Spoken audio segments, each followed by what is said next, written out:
សូមស្វាគមន៍មកកាន់កម្មវិធីចូលចិត្តដេញដោលយុវជនថ្នាក់ខេត្តកោះកុងស្ពឺ2026ពួកយើងជាក្រុមយុវជនចូលចិត្តដេញដោលមកពីវិទ្យាល័យទាន់មានជ័យ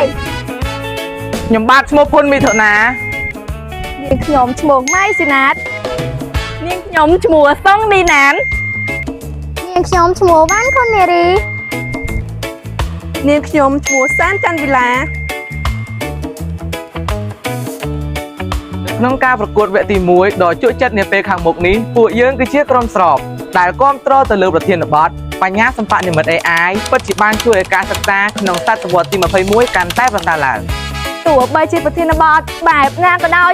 គោលចំហរបស់ក្រុមស្របយើងខ្ញុំគឺការស្វែងរកហេតុផលដ៏រឹងមាំផលតាំងដ៏ច្បាស់លាស់និងការវែកញែកយ៉ាងស៊ីជម្រៅដើម្បីគ្រប់គ្រងទៅលើប្រធានបទហើយថែមទាំងផ្ដល់នូវទស្សនវិស័យដ៏មានតម្លៃបំផុត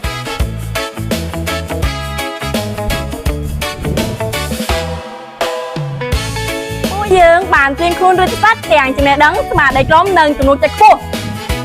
ពួកយើងនឹងខិតខំប្រឹងប្រែងឲ្យពីសមត្ថភាពដើម្បីនាំយកផលដ៏ល្អជូនសាលារបស់ពួកយើងការជជែកដេញដោលមិនមែនជាការជជែកយកឈ្នះចាញ់នោះទេប៉ុន្តែវាគឺជាដំណើរការមួយដែលស្វែងរកការពិតនិងមានភស្តុតាងច្បាស់លាស់ពិតប្រាកដសួស្តីមិត្តក្រុមបដិសេធពួកយើងបានត្រៀមខ្លួនរួចស្រេចលើវេទិកាប្រកួតប្រជែងមួយនេះ